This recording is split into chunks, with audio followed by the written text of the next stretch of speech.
Welcome to A edu और ए edu के हमारे इस यूट्यूब चैनल में आप सभी का स्वागत है। तो इंडियन ज्योग्राफी के अंतर्गत हम लोग इम्पोर्टेंट टॉपिक जिसका नाम है ट्राइब्स ऑफ इंडिया अर्थात भारत की जनजातियाँ, उसके बारे में पढ़ेंगे, जो कि यहाँ से एग्ज़ाम में प्रश्न आते ही हैं।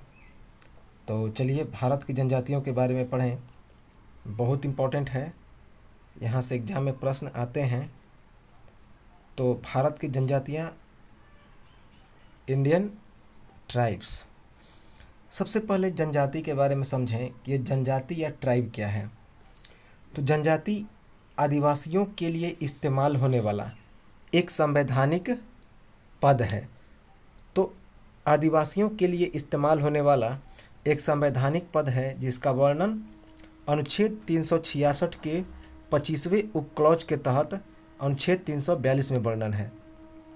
तो इसका वर्णन अनुच्छेद 366 के 25वें क्लॉज के तहत क्या वर्णन है कि अनुच्छेद 342 में जितने सारे जो भारत के अनुसूचित जाति एवं आदिवासी हैं उन्हीं का वर्णन है अनुच्छेद 366 के 25वें क्लॉज में, जो 342 अनुच्छेद 342 के तहत जितने सारे जनजातियों का वर्णन है।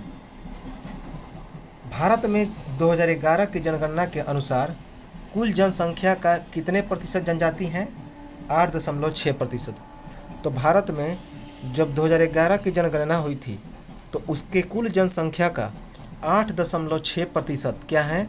तो जनजाति हैं। भारत में सबसे अधिक जनजाति किस क्षेत्र में है? मध्य प्रदेश में।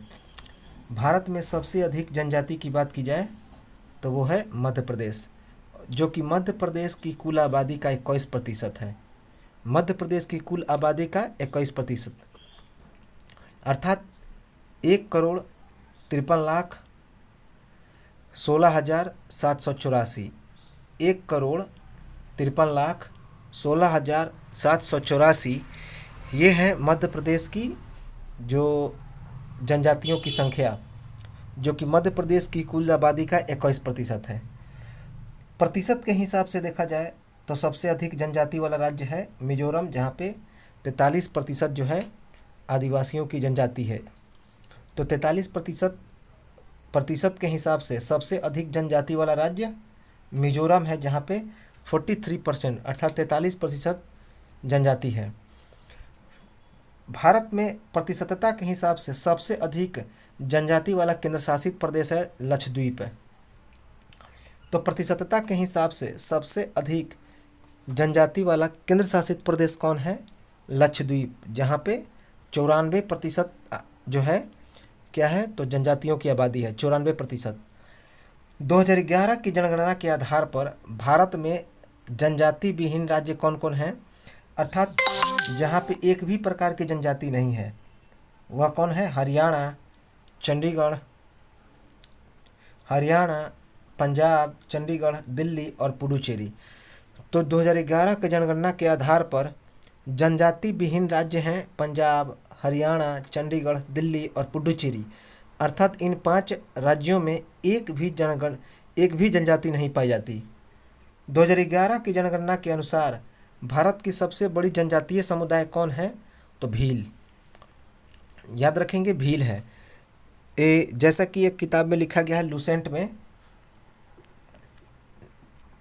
गोंड, तो याद रखेंगे अब यह बदल चुका है।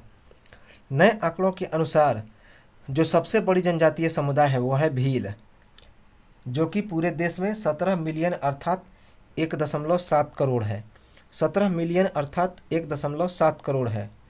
और दूसरी सबसे बड़ी जो भारत की जनजाति है वह है गोंड, जिसका 13 मिलियन है भारत में, 1.3 करोड़। तो भारत की दूसरी सबसे बड़ी जनजाति है गोंड, जो भारत में 1.3 करोड़ अर्थात 13 मिलियन। और सबसे बड़ी जनजाति कौन है? तो भील है 2011 की जनगणना के अनुसार, जो 17 मिलियन अर्थात 1.7 करोड़ है भारत में, याद रखेंगे। तो ये तो था कुछ भारत की जनजातियों के बारे में इम्पोर्टेंट डिस्कशन। अब हम लोग देखते हैं कि भारत की जनजाति के कितने प्रकार हैं। हम लोग पूरे मैप के माध्यम से देखेंगे पूरे जनजाति को। सबसे पहले भारत की जनजाति 3 प्रकार की हैं। भारत की जनजाति कितने प्रकार की? 3 प्रकार की। एक का नाम है प्रोटो ऑस्ट्रोलॉइड, जिसे प्राचीन प्रजाति भी कहते हैं, और ये द्रविड़ परिवार के हैं। तो प्रोटो ऑस्ट्रोलॉइड प्रजाति प्राचीन प्रजाति के हैं और ये द्रविड़ परिवार से आते हैं। कौन? द्रविड़ परिवार, जिसके अंतर्गत गोंड, भील, संथाल, गरासिया, टोडा, अर्थात जो मध्य भारत एवं दक्षिण भारत की जनजातियां हैं, मध्य भारत और दक्षिण भारत की जनजातियां, वे सभी क्या कही जाती हैं? तो प्रोटो ऑस्ट्रोलॉइड प्रजाति, या फिर ये सभी द्रविड़ परिवार की कही जाती हैं। प्राचीन परिवार हैं, जिसके अंतर्गत गोंड, भील, संथाल, गरासिया, टोडा ये सभी आते हैं। इसके बाद है मंगोलॉइड, दूसरा है मंगोलॉइड प्रजाति। तो मंगोलॉइड की बात की जाए, ये उत्तर पूर्वी भारत की जनजातियां हैं। उत्तर पूर्वी भारत, खास करके हिमालय और जो छोटे हिमालय के क्षेत्र के हैं, तो हिमालयी क्षेत्र के जो जितने सारे हैं उन्हें मंगोलॉइड प्रजाति कहते हैं, जो कि उत्तर पूर्वी भारत और उत्तराखंड के हिमालय क्षेत्र में अधिकतर पाए जाते हैं। जिसके अंतर्गत कौन कौन आते हैं? गारो, खासी, जयंतिया, लेप्चा, मेकी, कुकी, मिकीर, ये सभी आते हैं। तो कौन कौन आते हैं? गारो, खासी, जयंतिया, लेप्चा, मेकी, कुकी, मिकीर, ये सभी मंगोलॉइड प्रजाति के हैं। इन्हें उत्तर पूर्वी भारतीय जनजातियां भी कही जाती है, अर्थात ये उत्तर पूर्वी की जनजातियां हैं, नॉर्थ ईस्ट। तीसरा है निग्रिटो प्रजाति, जिसे निग्रो भी कहा जाता है। तो निग्रो या फिर निग्रिटो ये द्वीप समूह में पाए जाते हैं, जैसे कि अंडमान निकोबार हो गया, लक्षद्वीप हो गया, तो इन्हें निग्रिटो प्रजाति या द्वीप समूही प्रजाति भी कहा जाता है। तो ये है हमारा भारतीय जनजाति के प्रकार। अब हम लोग एक एक करके देखें सभी जनजातियों को, इस मैप के माध्यम से देखेंगे, बहुत आसानी से हम लोग इसे देख लेंगे। बहुत आसान है, ध्यान से देखेंगे मैप तो सारा चीज़ इस मैप में है। जैसे कि एक एक स्टेट को हम लोग देखेंगे भारत के अंदर में। तो सबसे पहले स्टार्ट करते हैं लद्दाख। ये है लद्दाख, ये है लद्दाख, जो भारत का सबसे उत्तर जो पूर्वी क्षेत्र है लद्दाख, जो कि जम्मू कश्मीर 2 भागों में बट गया है। तो ये है लद्दाख। लद्दाख में 2 जनजाति फेमस है, एक है चांगपा और दूसरा लद्दाखी। तो ये है हमारा लद्दाख। लद्दाख में एक है चांगपा, दूसरा लद्दाखी। इनकी विशेषता क्या है? तो ये अच्छे किस्म के ऊन देने वाले पश्मीना बकरी को पालते हैं। तो ये जो चांगपा जनजाति है और लद्दाखी जनजाति हैं, वे क्या करते हैं कि अच्छे किस्म का ऊन देने वाले पश्मीना बकरी का पालन करते हैं। पश्मीना बकरी को पालते हैं कौन? चांगपा और लद्दाखी। ये किस राज्य केंद्र शासित प्रदेश में है? तो लद्दाख में। उसके बाद बगल में है ये गुज्जर, जम्मू कश्मीर। ये है जम्मू कश्मीर।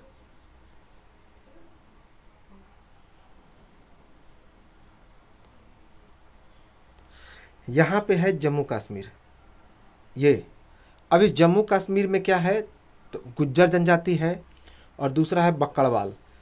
तो बहुत इंपॉर्टेंट है जम्मू कश्मीर की गुज्जर जनजाति और बक्कड़वाल। जनरली बक्कड़वाल बहुत ज़्यादा आता है प्रश्न में, क्योंकि जम्मू कश्मीर की सबसे बड़ी जनजाति है बक्कड़वाल, बहुत ज़्यादा मात्रा में पाया जाता है, याद रखेंगे बक्कड़वाल जनजाति। और थोड़ा बहुत है गुज्जर। वास्तव में ये गुज्जर जो हैं राजस्थान और गुजरात में बहुत ज़्यादा पाए जाते हैं। तो गुज्जर और बक्कड़वाल, मुख्यतः बक्कड़वाल से संबंधित प्रश्न ज़्यादा आते हैं। इसके बाद है हिमाचल प्रदेश। ये जो इलाका है हमारा है हिमाचल प्रदेश। अब इस हिमाचल प्रदेश में 3 जनजातियाँ इंपॉर्टेंट हैं। सबसे इम्पोर्टेंट है गद्दी। गद्दी है सबसे इम्पोर्टेंट। उसके बाद है कनौरा, उसके बाद है लाहौली। तो मोस्ट इम्पॉर्टेंट है गद्दी, जिसे गुड्डी या गड्डी भी कहते हैं। तो हिमाचल प्रदेश की सबसे बड़ी जनजाति है गद्दी। उसके बाद है कनौरा और उसके बाद है लाहौली। 3 जनजातियाँ हिमाचल प्रदेश में गद्दी, कनौरा, लाहौली, जिसमें इंपॉर्टेंट कौन है सबसे बड़ी जनजाति, तो गद्दी है। गद्दी को लेकर कई बार एग्जाम में प्रश्न पूछा गया है। इसके बाद ये है पंजाब। तो अभी हमने क्या बताया कि पंजाब में, दिल्ली में, हरियाणा में, इन सभी इलाकों में क्या है, तो जनजातियाँ नहीं पाई जाती।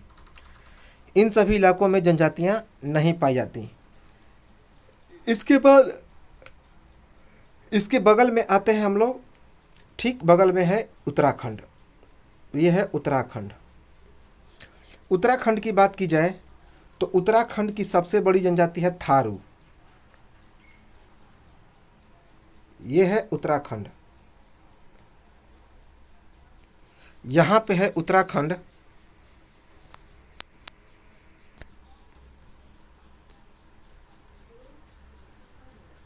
ये है उत्तराखंड।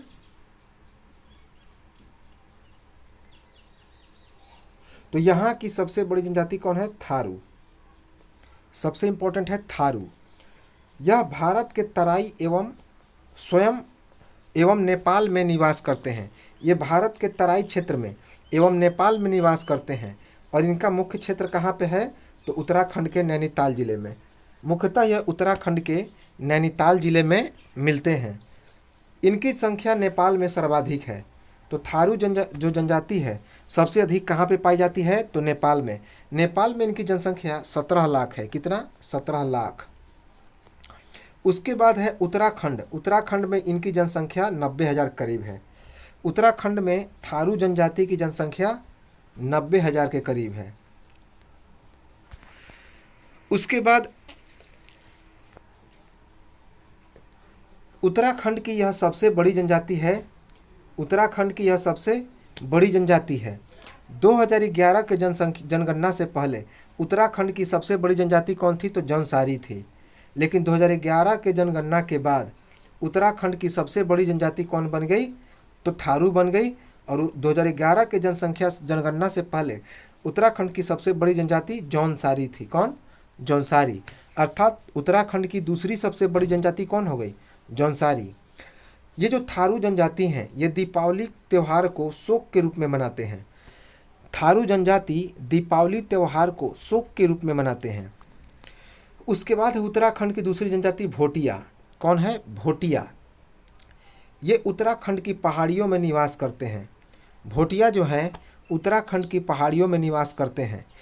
ये ऋतु प्रवास करते हैं। अब ऋतु प्रवास का मतलब क्या है कि जब गर्मी आता है तो गर्मी के मौसम में ऊंचाई पर चले जाते हैं और ठंड आने पर वापस चले आते हैं। तो ऋतु प्रवास ये करते हैं कौन, भोटिया जनजाति उत्तराखंड की जनजाति है। और ये गर्मी में ऊंचाई पर चले जाते हैं जबकि ठंड आने पर वापस चले आते हैं। उसके बाद है जौनसारी।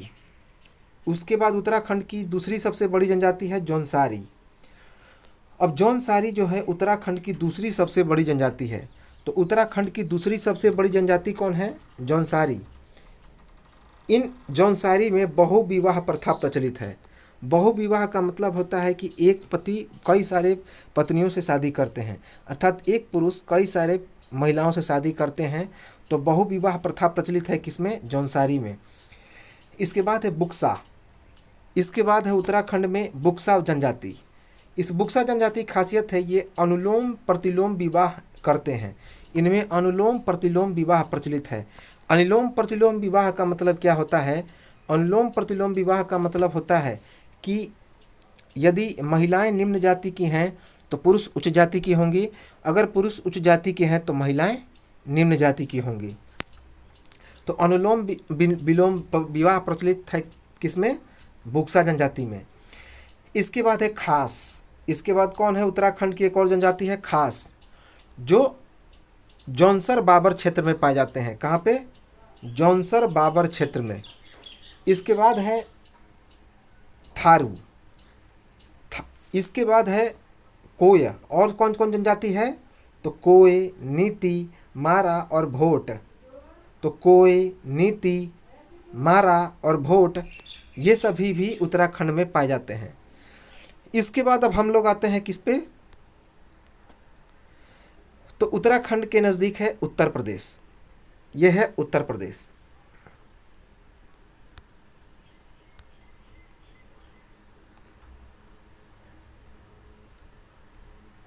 तो यहाँ है उत्तर प्रदेश। उत्तर प्रदेश की बात की जाए, यह है उत्तर प्रदेश। अब उत्तर प्रदेश की बात की जाए,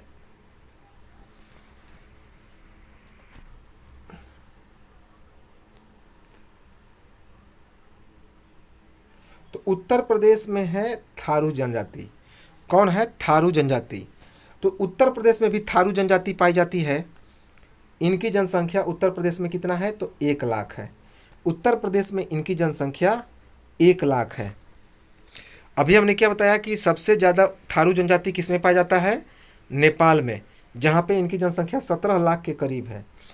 तो ये है उत्तर प्रदेश की जनसंख्या है। उत्तर प्रदेश की जनजाति है, सबसे पहला है थारू। थारू भी उत्तर प्रदेश में पाई जाती है, जिसकी जनसंख्या कितनी है उत्तर प्रदेश में? तो 1 लाख है। कितना है? 1 लाख।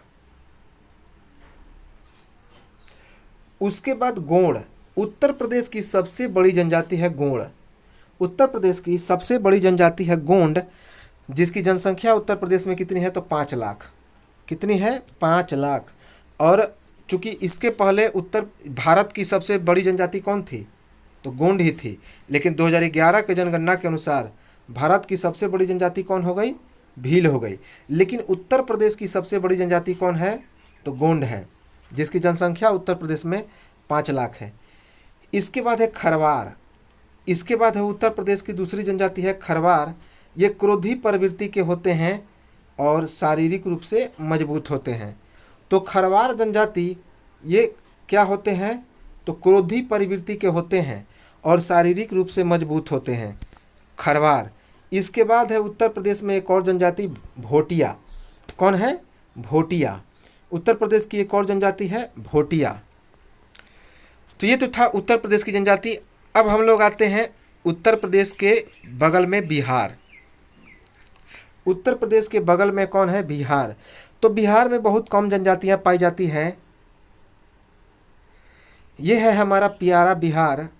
तो बिहार में कौन कौन सी जनजातियां पाई जाती है? एक है खरवार और दूसरा है थारू। तो एक है खरवार और दूसरा है थारू।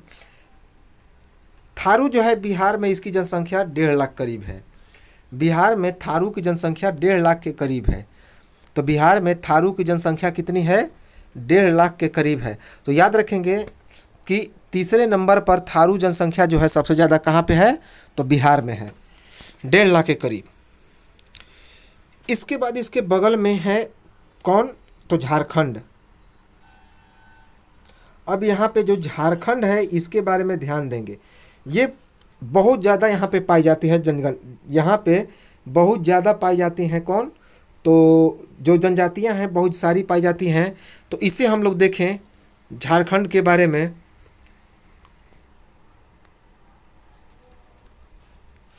तो ये है झारखंड।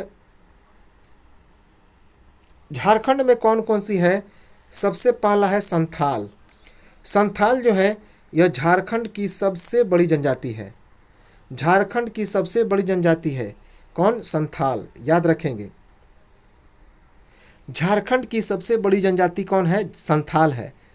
संथालों का जो विवाह होता है उसे बूपल कहा जाता है।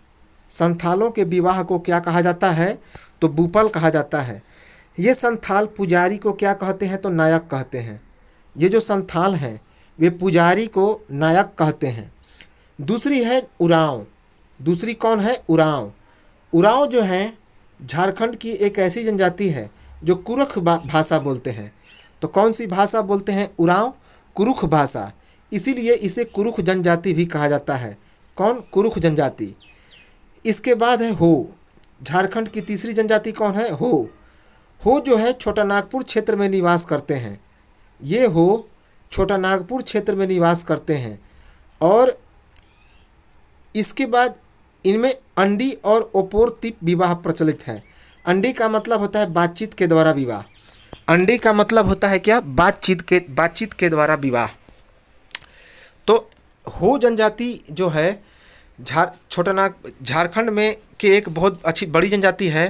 तो जो छोटा नागपुर क्षेत्र में निवास करती है और इनमें अंडी और ओपोरतिप नामक विवाह का प्रचलन है। अंडी का मतलब होता है बातचीत के द्वारा विवाह। और ओपोरतिप का मतलब होता है अपहरण के द्वारा विवाह। तो अंडी का मतलब क्या होता है? बातचीत के द्वारा विवाह। और ओपोरतिप का मतलब होता है अपहरण के द्वारा विवाह। यह हो जनजाति में प्रसिद्ध है। किसमें? हो जनजाति में, जो कि छोटा नागपुर क्षेत्र में निवास करता है। कहाँ पे है यह? झारखंड में।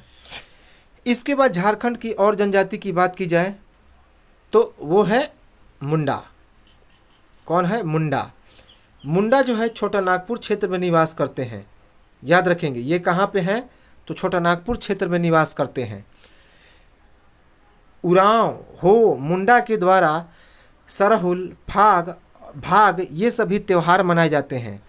तो जो उरांव हैं, मुंडा हैं, हो हैं, इनके द्वारा सरहुल एक प्रकार का फूलों का त्यौहार है। तो सरहुल, फाग और भाग नामक त्यौहार मनाया जाता है। तो मुंडा जो कि छोटा नागपुर क्षेत्र में निवास करते हैं झारखंड के, और उरांव, हो, मुंडा, इनके द्वारा सरहुल क्या है? तो एक फूलों का त्यौहार है। और उसके बाद फाग, भाग ये सभी त्यौहार मनाए जाते हैं। इसके बाद झारखंड की एक और जनजाति है बैगा। कौन है? बैगा। बैगा जो है इनकी संख्या झारखंड में 4000 के करीब है। कितनी है? तो 4000 के करीब है। उसके बाद खरवार, जो झारखंड में भी पाया जाता है। कौन? खरवार। बिहार में भी पाया जाता है खरवार, और झारखंड में भी। इसके बाद इसी के बगल में आया जाए तो कौन है? यहाँ पे है पश्चिम बंगाल।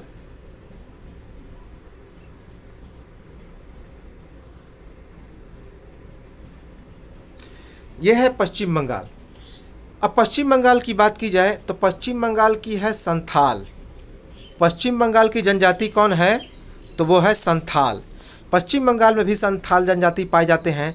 हालांकि पश्चिम बंगाल में और भी जनजातियां पाई जाती है, हम लोग इसको आगे देखेंगे। लेकिन मेन जो जनजाति है पश्चिम बंगाल की कौन है? तो वो है संथाल। वो है संथाल। इसके बाद उसके बगल में आ जाए तो इसके बगल में कौन कौन जनजातियां हैं? तो पश्चिम बंगाल के बगल में है कौन? तो वो है यहाँ पे सिक्किम। ये है सिक्किम।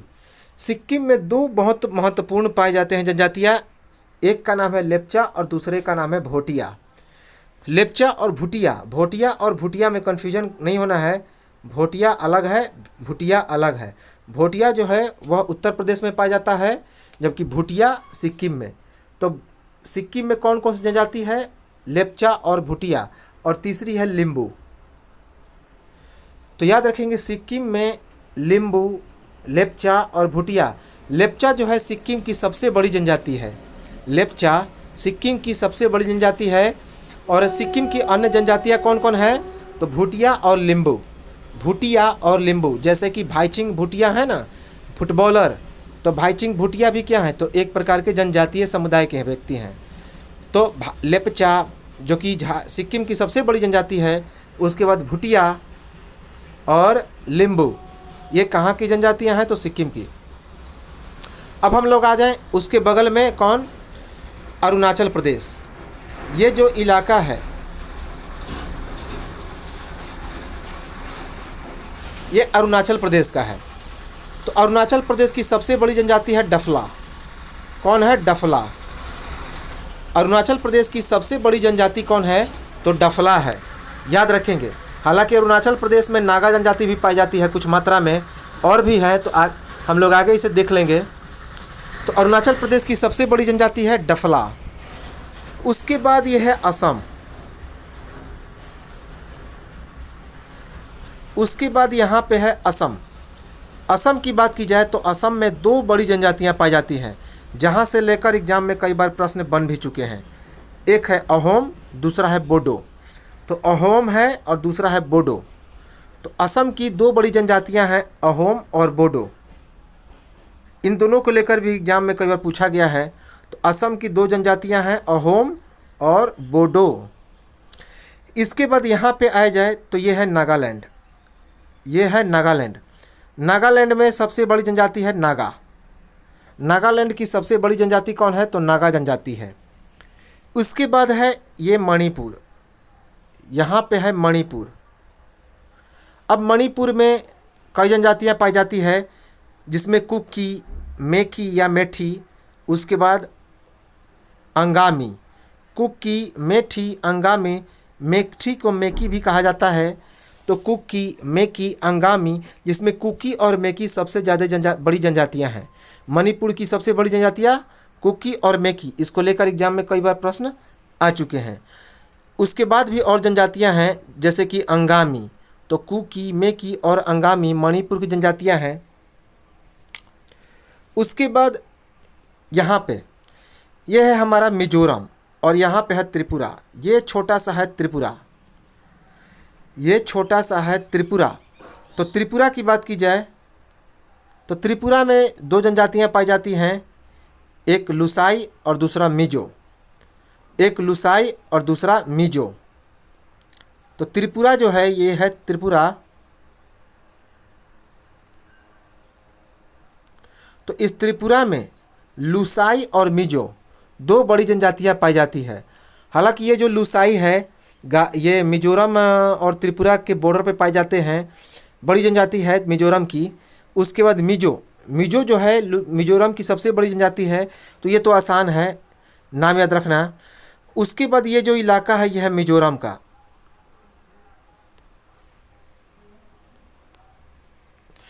ये जो इलाका है ये है मिजोरम। तो इस मिजोरम की बात की जाए तो यहाँ पे दो जनजातियाँ हैं, वही लुसाई और मिजो। लुसाई और मिजो जो कि मिजोरम की सबसे बड़ी जनजातियाँ हैं। इसके बाद इसके बगल में जो है यह है कौन सा, तो यहाँ पे है उड़ीसा।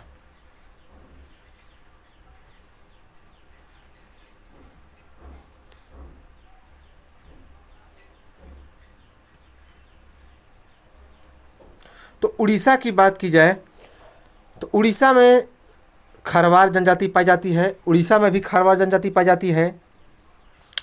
तो उड़ीसा में भी खरवार जनजाति पाई जाती है, और भी सारी जनजातियां पाई जाती हैं, हम लोग आगे देखेंगे। उसके बाद छत्तीसगढ़। उसके बाद अब हम लोग आते हैं छत्तीसगढ़। तो छत्तीसगढ़ में भी खरवार जनजाति पाई जाती है। छत्तीसगढ़ में भी खरवार जनजाति पाई जाती है छत्तीसगढ़। तो छत्तीसगढ़ में भी खरवार जनजाति पाई जाती है। उसके बाद छत्तीसगढ़ की जनजाति है गोंड। कौन है, तो गोंड। तो छत्तीसगढ़ में कौन है, गोंड, जिनकी संख्या छत्तीसगढ़ में 40 लाख है। कितनी, 40 लाख। ये छत्तीसगढ़ की सबसे बड़ी जनजाति है गोंड। ये जो गोंड हैं वे छत्तीसगढ़ की सबसे बड़ी जनजाति हैं। गोंड में पशु बलि की प्रथा प्रसिद्ध है। ये पशुओं की बलि देते हैं। तो याद रखें गोंड जो हैं ये पशु की बलि देते हैं, अर्थात पशुओं की बलि इनमें प्रसिद्ध है। इसके बाद छत्तीसगढ़ की और जनजातियां हैं जैसे कोल। छत्तीसगढ़ की और जनजाति कौन है, तो कोल। ये जो कोल है इनका मुख्य व्यवसाय क्या है, तो कृषि है। तो कोल जनजाति का मुख्य व्यवसाय क्या है, तो कृषि है। कहाँ पे पाई जाती है, तो छत्तीसगढ़ में। और भी जगह पे पाई जाती है, हम लोग आगे देखेंगे। उसके बाद है सहरिया और बिरहोर। उसके बाद है सहरिया। तो छत्तीसगढ़ की एक और जनजाति है सहरिया, और दूसरा है बिरहोर। बिरहोर जिसे जंगल का आदमी कहा जाता है। बिरहोर को क्या कहा जाता है, जंगल का आदमी। और इसको लेकर एग्जाम में प्रश्न आ चुके हैं। बिरहोर को जंगल का आदमी कहा जाता है। और दूसरा है सहारिया, यह भी छत्तीसगढ़ की जनजाति है। उसके बाद इसके नज़दीक आते हैं आंध्र प्रदेश की ओर। यह है आंध्र प्रदेश। तो आंध्र प्रदेश की बात की जाए तो आंध्र प्रदेश जो है वहाँ की एक जनजाति है चेंचू। आंध्र प्रदेश की सबसे बड़ी जनजाति कौन है, तो चेंचू है। आंध्र प्रदेश की सबसे बड़ी जनजाति कौन है, तो चेंचू है। याद रखेंगे चेंचू। इसके बाद तेलंगाना। यहाँ पे है तेलंगाना। तेलंगाना में भी चेंचू जनजाति सबसे बड़ी जनजाति है। तो तेलंगाना की सबसे बड़ी जनजाति कौन है, तो चेंचू है। याद रखेंगे चेंचू। और उड़ीसा में भी यह चेंचू जनजाति पाई जाती है। उड़ीसा में भी कौन जनजाति पाई जाती है? तो चेंचू। और दूसरा कौन है? तो खरवार। उसके बाद बात की जाए तो यहाँ पे है तमिलनाडु। कौन है? तमिलनाडु। अब इस तमिलनाडु की बात की जाए तो तमिलनाडु में टोड्डा, जो कि तमिलनाडु की सबसे बड़ी जनजाति है टोड्डा, ये द्रविड़ परिवार की जनजाति है और नीलगिरी की पहाड़ियों पर यह निवास करते हैं। यह जो है नीलगिरी की पहाड़ी, इन्हीं पर यह निवास होता है किसका? टोडा जनजाति का। तो टोडा जनजाति तमिलनाडु की सबसे बड़ी जनजाति है और यह नीलगिरी की पहाड़ी पर निवास करती है। और किस समुदाय की है? तो द्रविड़ परिवार की। किस परिवार की? तो द्रविड़ परिवार की। और यह नीलगिरी की पहाड़ी पर निवास करते हैं। इनमें भी बहुविवाह की प्रथा प्रचलित है। इनमें भी बहुविवाह की प्रथा प्रचलित है। और भी सारे जनजाति हैं तमिलनाडु में। तो कौन कौन? बड़गा, कोंटा, टोडकोंटा। तो बड़गा, कोट्टा और टोडकोंटा, ये तीनों जनजाति भी कहाँ पाए जाते हैं? तो तमिलनाडु में। तमिलनाडु में बड़गा, कोंटा और टोडकोंटा। तो ये तो थे तमिलनाडु। अब हम लोग आते हैं कहाँ पे? तो अब हम लोग आते हैं मध्य प्रदेश में। ये है सब बहुत बड़ा जिला मध्य प्रदेश। और याद रखेंगे यहाँ बहुत ज़्यादा जनजातियाँ पाई जाती है।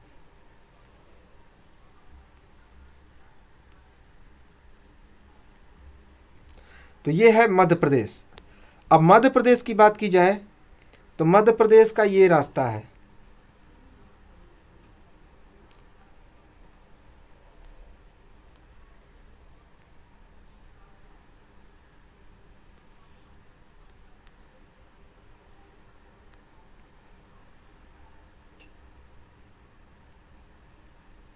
ये है मध्य प्रदेश।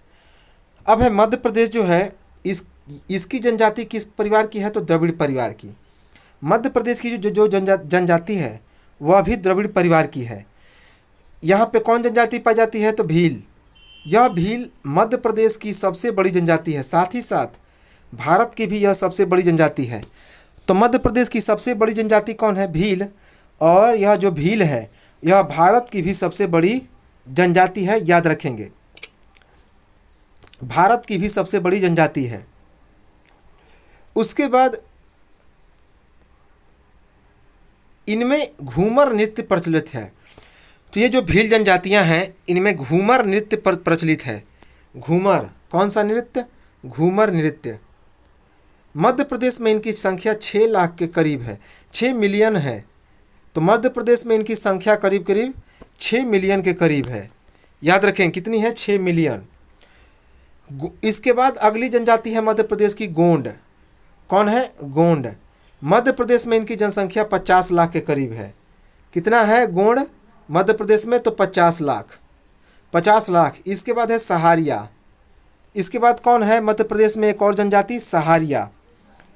सहारिया। उसके बाद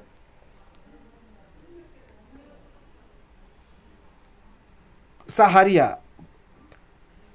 इसके बाद ये जो मध्य प्रदेश की और जनजातियां हैं जैसे कि बंजारा, बिसनहॉर्न, बंजारा, कोल, लामबाड़ी, अबूझ झारिया,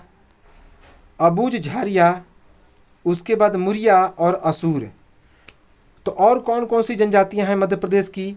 बंजारा, बिसनहॉर्न, कोल, लामबाड़ी, अबूझ झारिया, अबूझ मारिया, मुरिया और उसके बाद असूर।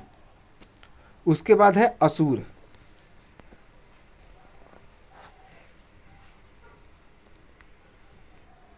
यहाँ पे है मिजोरम में। तो मिजोरम में कौन कौन जनजाति पाई जाती है? लाखूर, चकमा, पावो और कुकी। तो मिजोरम में और कौन कौन जनजातियाँ पाई जाती है? तो लाखूर, चकमा, पावो और कुकी। मेघालय की और जनजातियाँ जो हैं कौन कौन सी हैं? तो गारो, खासी, जयंतिया, मिकिर। गारो, खासी, जयंतिया, मिकिर और निंजा। गारो, खासी, जयंतिया, मिकिर और निंजा ये मेघालय की जनजातियाँ हैं। जिनमें गारो और खासी सबसे बड़ी जनजाति है मेघालय की। ये जो खासी जनजातियां हैं झूम की कृषि करते हैं। झूम की खेती का मतलब क्या होता है कि यह ढलाई नुमा खेती करते हैं, झूम की खेती, याद रखेंगे। उसके बाद राजस्थान की ओर हम लोग आते हैं। यह है राजस्थान।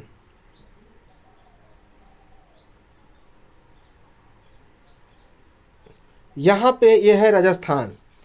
अब राजस्थान की बात की जाए तो ये राजस्थान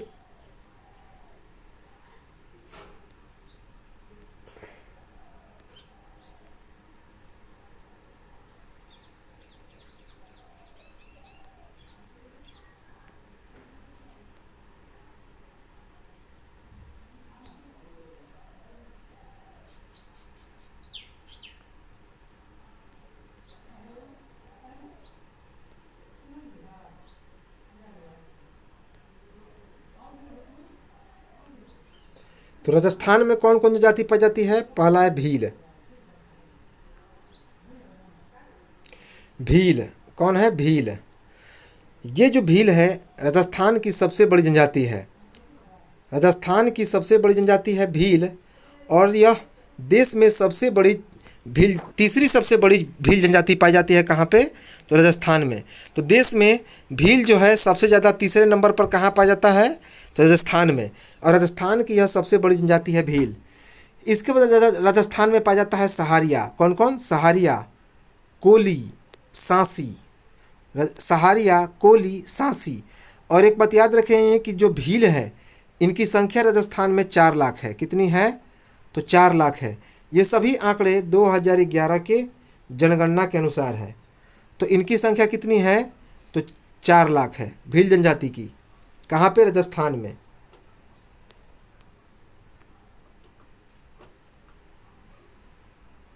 इसके बाद है मीणा जनजाति। मीणा राजस्थान की यह दूसरी सबसे बड़ी जनजाति है, जिनकी संख्या कितनी है? तो 37 लाख। 41 लाख है भील की जनसंख्या राजस्थान में। कितना है? 41 लाख। और मीणा की जनसंख्या जो है राजस्थान की दूसरी सबसे बड़ी जनजाति, इनकी जनसंख्या 37 लाख है। कितनी? 37 लाख। उसके बाद है गरासिया। उसके बाद कौन है? गरासिया। राजस्थान की जनजाति जो है गरासिया, यह पश्चिमी राजस्थान में निवास करती है। कहाँ पे? पश्चिमी राजस्थान में। तो गरासिया जो है वह पश्चिमी राजस्थान में निवास करती है। और गरबा, कुंदा,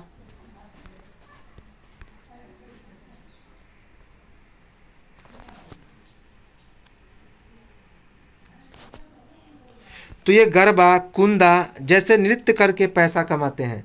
तो नाच गान करके पैसा कमाते हैं, जैसे कि गरबा, कुंदा। तो ये सभी नाच गान करके ये पैसा कमाते हैं। कौन? गरासिया समुदाय के लोग। कहाँ पे रहते हैं? राजस्थान में। हालांकि गरासिया और जगह भी पाए जाते हैं। इसके बाद राजस्थान की और जनजाति है मंगानियर। कौन है? मंगानियर। मंगानियर जो है राजस्थान के रेगिस्तान में निवास करने वाली एक मुस्लिम जनजाति है। तो मंगानियर राजस्थान के रेगिस्तान में निवास करने वाली एक मुस्लिम जनजाति है, जो कि कहाँ पे है? राजस्थान में। राजस्थान में। इसके बाद हम लोग आते हैं कहाँ पे? गुजरात में। इसके बाद है यह प्यारा सा गुजरात।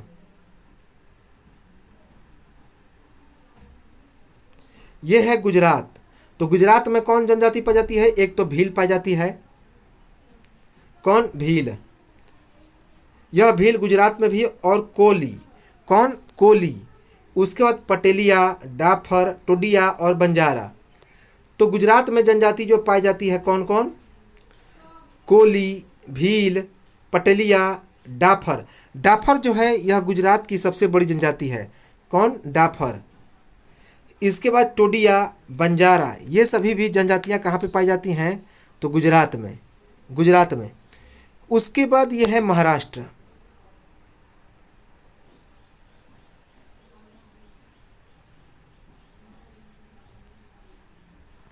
उसके बाद यह है महाराष्ट्र। तो महाराष्ट्र की कौन कौन जनजातियां हैं?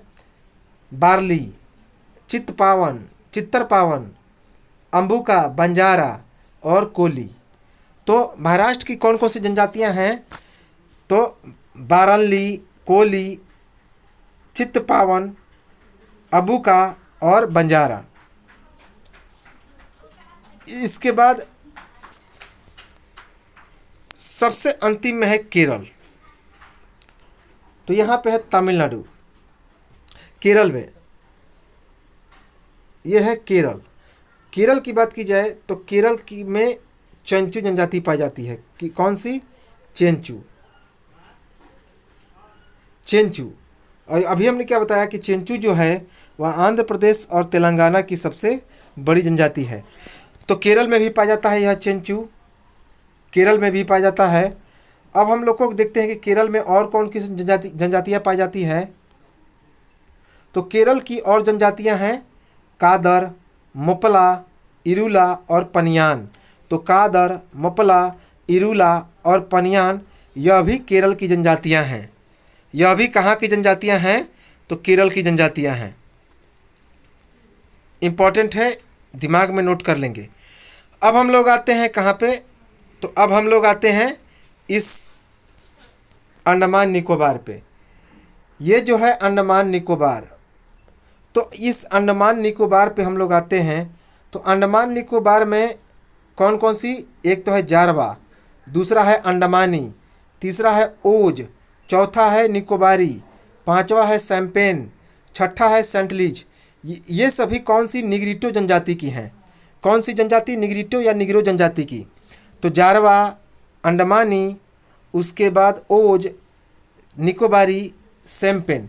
सैम्पेन जो है अंडमान निकोबार की सबसे बड़ी जनजाति है, सैम्पेन। उसके बाद सेंटलीज ये सभी अंडमान निकोबार में पाए जाते हैं और ये निग्रिटो प्रजाति की हैं। कौन सी? निग्रिटो।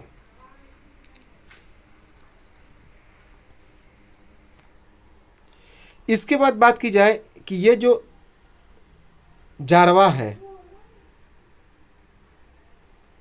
यह जारवा भारत की सबसे प्राचीन जनजाति है। तो भारत की सबसे प्राचीन जनजाति कौन है? तो वो है जारवा।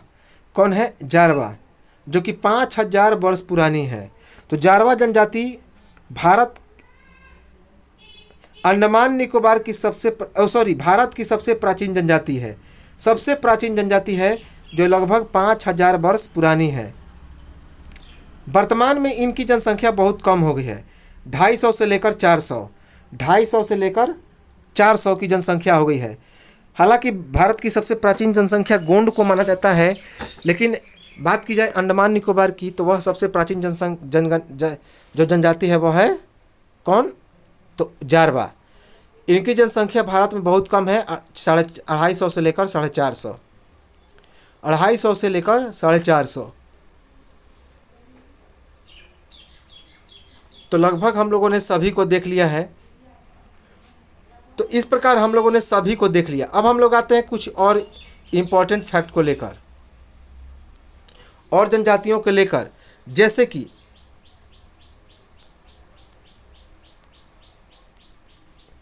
आंध्र प्रदेश। आंध्र प्रदेश में और कौन कौन सी जनजातियां पाई जाती है चेंचू के अलावा?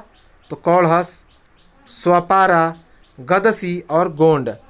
तो कौन कौन? कौड़हस, स्वापारा, गदसी और गोंड, ये भी चारों आंध्र प्रदेश में जनजातियां पाई जाती है। इसके बाद डफला के अतिरिक्त अरुणाचल प्रदेश में कौन कौन सी जनजातियां हैं अरुणाचल में? तो मोम्पा, सुलूंग, मिसमी, मिनियांग, मिर्गेलोंग और अपतनी और मेजी। तो अरुणाचल प्रदेश की और जनजातियां हैं कौन कौन? मोम्पा, सुलूंग, मिसमी, मिनियांग, मिरिंगेलोंग, अपतनी और मेजी। इसके बाद नागालैंड में और कौन कौन सी जनजातियाँ पाई जाती है? तो नबुई, अंगामी और मिकीर। तो नागालैंड में और कौन कौन सी जनजातियाँ पाई जाती हैं? तो नबुई, अंगामी और मिकीर। इसके बाद झारखंड में, तो झारखंड में भी और सारी जनजातियाँ पाई जाती है। कौन कौन? बिरहोर, कोरबा, असुर, भुइया, गोंड, सौरिया और भूमिज। तो झारखंड में और कौन कौन सी जनजातियाँ पाई जाती हैं? तो बिरहोर, कोरबा, असुर, भुइया, गोंड, सौरिया और भूमिज। इसमें भूमिज की संख्या सबसे ज़्यादा है इन चारों में।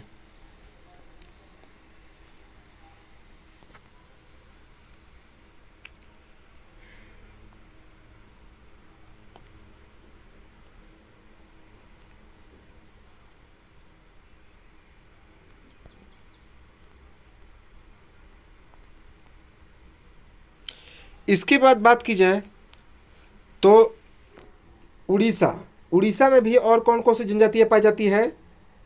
तो चेंचुंग के अलावे जुआंग, कौन? जुआंग, खरिया, भुइया, संथाल, हो, उरांव, उरांव, डोंगरिया, सौंड, बोंडो जिसे रेमो भी कहा जाता है, कोंद, कोल और गोंड। तो याद रखेंगे उड़ीसा की और सारी जनजातियां कौन कौन सी हैं? तो जुआंग, खरिया, भुइया, संथाल, हो, ओरांव, सोंड, डोंगरिया, बोंडो जिसे रेमो भी कहा जाता है, कोंद, कोल और गोंड, कोंद, कोल और गोंद। इसके बाद पश्चिम बंगाल में हमने क्या बताया था कि पश्चिम बंगाल में और भी सारी जनजातियां हैं। तो पश्चिम बंगाल में है लोघा, कौन? लोघा। लोघा के बाद है भूमिज, लोघा के बाद है भूमिज लेप्चा। तो सबसे अधिक लेप्चा कहाँ पाए जाते हैं? सिक्किम में, थोड़ा बहुत पश्चिम बंगाल में भी पाए जाते हैं। तो लेप्चा और लिम्बू, लेप्चा और लिम्बू ये सभी दार्जिलिंग क्षेत्र में पाए जाते हैं। कहाँ पे? दार्जिलिंग क्षेत्र में, जो कि सिक्किम से सटा हुआ है। तो पश्चिम बंगाल में और कौन कौन सी जनजातियां हैं? लोघा, भूमिज, लेप्चा और लिम्बू। लेप्चा और लिम्बू की जो है सबसे ज़्यादा कहाँ पाए जाते हैं? तो दार्जिलिंग क्षेत्र में। उसके बाद है असम। तो अहोम और बोडो के अलावा भी असम में जनजाति है, जैसे कि कौन कौन है? तो राभा, राभा, दिमारा, कोछारी, आबो, कारगो, नागा, लुसाई और मिकीर। तो लुसाई, मिकीर, नागा ये सभी भी पाए जाते हैं कहाँ पे? असम में। साथ ही साथ राभा, दिमारा, कोछारी, आरबो और कार्बो ये सभी भी पाए जाते हैं कहाँ पे? तो असम में। याद रखेंगे। तो असम में राभा, दिमारा, कोछारी, आबो, कार्गो, नागा, उसके बाद लुसाई और मिकीर ये सभी भी पाए जाते हैं कहाँ पे? असम में। इसके बाद लक्षद्वीप की एक ही जनजाति है वासी। लक्षद्वीप की एक जनजाति, एक ही प्रकार की जनजाति है जिसे क्या कहते हैं? तो वासी कहते हैं, वासी। तो ये तो था हमारा जितने सारे राज्य में पाए गए हैं कौन? तो जनजाति, उसके बारे में हम लोगों ने देख लिया। बहुत इंपॉर्टेंट है, यहाँ से एग्जाम में प्रश्न बन जाते हैं। अब इसको लेकर कुछ और फैक्ट है उसे हम लोग देखें।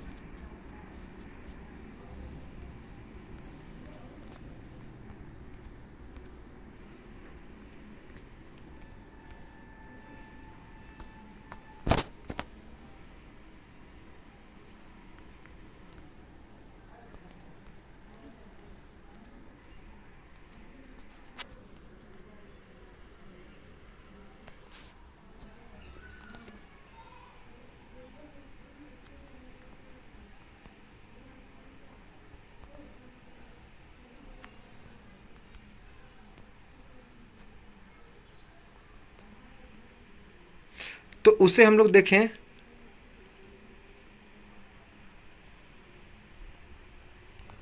तो जो जनजाति और भारतीय जनजाति से संबंधित और फैक्ट है, जैसे कि इम्पोर्टेंट है, यहाँ से भी एग्जाम में प्रश्न आते हैं।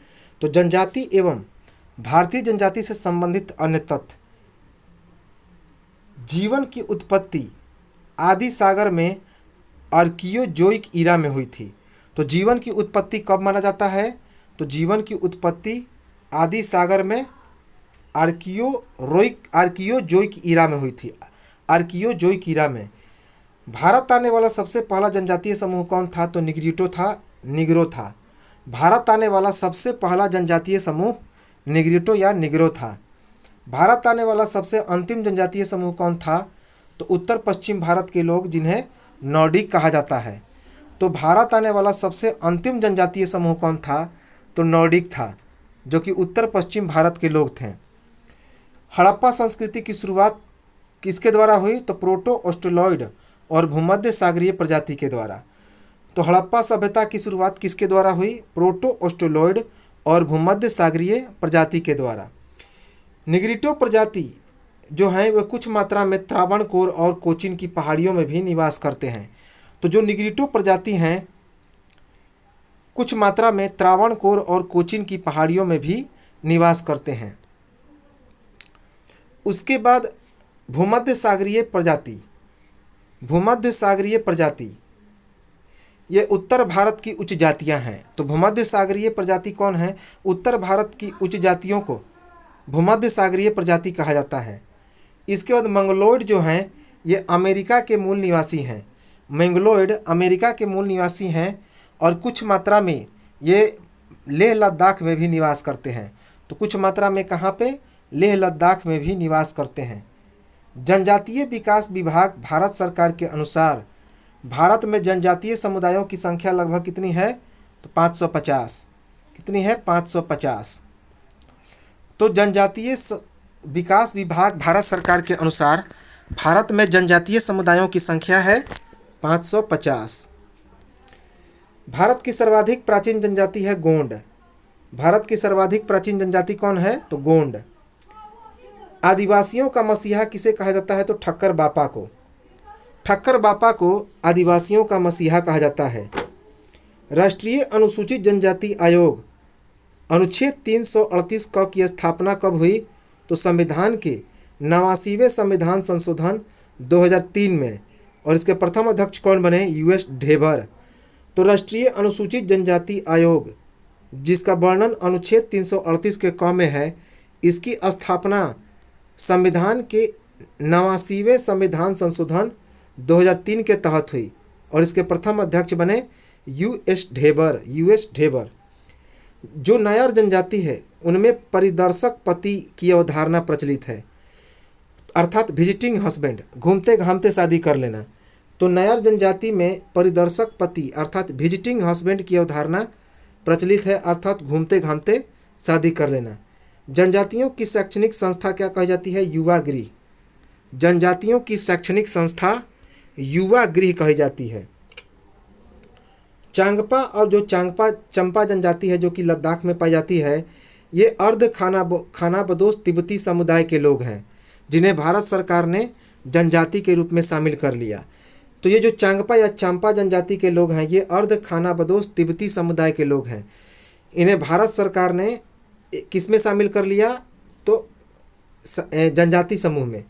हो, उरांव और मुंडा जनजातियों में धार्मिक पुरुष को पाहन कहा जाता है, जबकि छत्तीसगढ़ के गोंड उन्हें बैगा और केरल के कनिकर एवं यूराली उन्हें पलाथी कहते हैं। तो हो, उरांव और मुंडा जनजातियों में धार्मिक पुरुष को क्या कहा जाता है? तो पाहन कहा जाता है, जबकि छत्तीसगढ़ के गोंड इन्हें बैगा कहते हैं। क्या कहते हैं? बैगा। और केरल के कनिकर और यूराली उन्हें पलाथी कहते हैं, पलाथी। आदिवासियों का प्रमुख पर्व है सरहुल, जो कि चैत्र शुक्ल तृतीया को मनाया जाता है। तो आदिवासियों का प्रमुख पर्व क्या है? तो सरहुल है, जो चैत्र शुक्ल तृतीया को मनाया जाता है। इसके बाद है जो टोडा जनजाति हैं, वे पशुपालक होते हैं, मुख्यतः भैंस पालते हैं। तो टोडा जनजाति हमने क्या बताया था कि टोडा जनजातियों में पशु बलि की प्रथा है। तो ये पशुपालक होते हैं, मुख्यतः भैंस का पालन करते हैं, भैंस पालते हैं। तो ये तो था बहुत इम्पोर्टेंट भारत की जनजातियाँ, यहाँ से एग्जाम में प्रश्न बन जाते हैं। तो चलिए मिलेंगे नेक्स्ट वीडियो में और चर्चा करें कुछ और टॉपिक को लेकर। तब तक नमस्कार, जय हिंद।